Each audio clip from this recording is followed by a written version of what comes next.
डोंगरी विकास आराखडा या योजनेच्या कामामध्ये झालेल्या कथित आर्थिक गैरव्यवहाराची चौकशी करून यातील दोषीवर कारवाई करावी या मागणीसाठी दिनांक 23/6/2026 रोजीपासून कार्यकारी अभियंता कार्यालय ओगलेवाडी येथे बापू भिसे यांचे आमरण उपोषण सुरू असून त्यांच्या आमरण उपोषणाचा आज तिसरा दिवस आहे। प्रशासनाचे याकडे पूर्णपणे दुर्लक्ष होत आहे। बापूराव भिसे यांनी कराड विभागाअंतर्गत विविध विकास आराखड्यातील तसेच डोंगरी विभागातील विद्युत कामामध्ये गंभीर स्वरूपाच्या आर्थिक गैरव्यवहार झाल्याची बाब निदर्शनास आणून दिली आहे। संबंधित ठेकेदारांनी काही कामे प्रत्यक्षात पूर्ण न करता किंवा अपूर्ण अवस्थेत असतानाही त्याची बिले दिली गेली असल्याचा संशय व्यक्त केला आहे। तसेच रिप्लेसमेंट करण्यात आलेल्या पोल, साहित्य, ट्रान्सफॉर्मर याची योग्य नोंद व जमा प्रक्रिया पूर्ण झालेली नसल्याची माहिती उपलब्ध झाली आहे। या सर्व प्रकाराबाबत गेल्या 3 वर्षापासून बापू भिसे यांनी सातत्याने पाठपुरावा करून तक्रारी, निवेदने, आंदोलने करून त्याची चौकशी करून दोषीवर कठोर कारवाई करण्याची मागणी केली आहे। या प्रकाराबाबत 2दा आमरण उपोषण करूनही प्रशासनाचे मात्र बैठका घेऊन चर्चा करून चौकशी पूर्ण करून आवश्यक ती कारवाई करू असे आश्वासन दिले होते। मात्र याबाबत प्रशासन कुठलीही अद्याप कारवाई करत नसून फक्त पोकळ आश्वासने देत आहे। मागील आंदोलनादरम्यान 45 दिवसाची मुदत घेऊन माननीय अधीक्षक अभियंता यांनी आंदोलनकर्त्याची फसवणूक केली आहे। डोंगरी विकास आराखड्यामध्ये भ्रष्टाचार झाला आहे, यावर कारवाई कोण करणार? कार्यकारी अभियंता यांचे म्हणणे असे की आंदोलन माझ्या विरोधात नाही, त्यामुळे मी काय करणार? ज्याच्या विरोधात आहे ते कारवाई करतील, ते मुख्य अभियंता किंवा अधीक्षक अभियंता बघून घेतील, असे उत्तर कार्यकारी अभियंता देत असून आंदोलनकर्त्याला फाट्यावरच मारण्याचे काम करत असल्याचे दिसत आहे। त्यामुळे या कथित गैरव्यवहाराची चौकशी करून दोषीवर कारवाई करण्यात यावी, अन्यथा हे आमरण उपोषण अधिक तीव्र करण्यात येईल असा इशाराही बापू भिसे यांनी दिला आहे।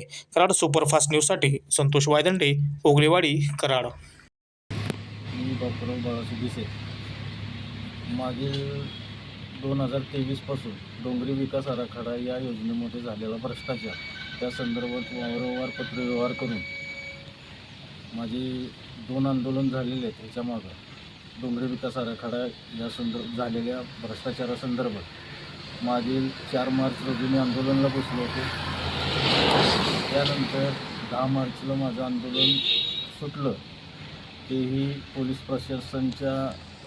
प्रशासन आणि कार्यकारी अभियंता यांनी अधीक्षक अभियंता यांना फोन करून की चौकशी समितीचा अहवाल आल्यानंतर आम्ही कारवाई करू, 45 दिवसाची मुदत मागितली।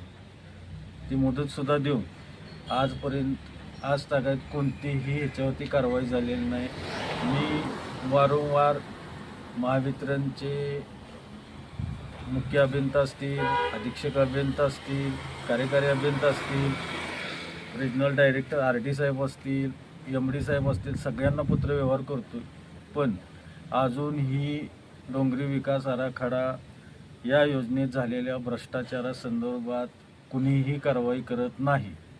तरी पुन्हा मला 23 तारखेपासून माझं आंदोलन चालू आहे। आताही कुणीही लक्ष देत नाही, कोणतेही अधिकारी याच्याकडे लक्ष देत नाहीत। मुख्य अभियंता यांना मी वारंवार फोन करतो, ते माझे फोनही उचलत नाहीत। त्यानंतर अधीक्षक अभियंता यांना कॉल केला, तर अधीक्षक अभियंताचं म्हणणं असं येते की तुम्ही अहवाल पाठवला आहे, मला एवढंच काम आहे का? मी बघीन ना कारवाई करायची का नाही करायची।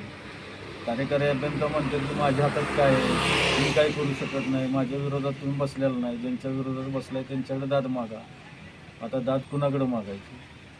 कार्यकारी अभियंता यांनी अधीक्षक अभियंता यांनी नेमलेल्या चौकशी समितीने काय अहवाल पाठवला आहे, तो हे अहवाल अजून माझ्यापर्यंत दिलेला नाही मला। त्या अहवालामध्ये ह्यांनी काय केलं आहे, कुठले अधिकारी ह्याच्यात अडकले आहेत, कुणी काय खाल्लं आहे, ह्याच्यामध्ये त्या डोंगरी विकास आराखडा योजनेमध्ये काय खाल्लं आहे ते बाहेर पडेल। ह्याच्यावर कोणतेही अधिकारी कारवाई करायला तयार नाही आहेत। आज मी मुख्य अभियंता यांच्यासमोर बसलो, जोपर्यंत मुख्य अभियंता कारवाई करत नाही तोपर्यंत माझं आंदोलन चालू राहील। आणि इथं कुणाचंही अधीक्षक अभियंत्याने पत्र देऊ द्या किंवा कार्यकारी अभियंत्याने पत्र देऊ द्या, कुणाचंही पत्र स्वीकारणार नाही।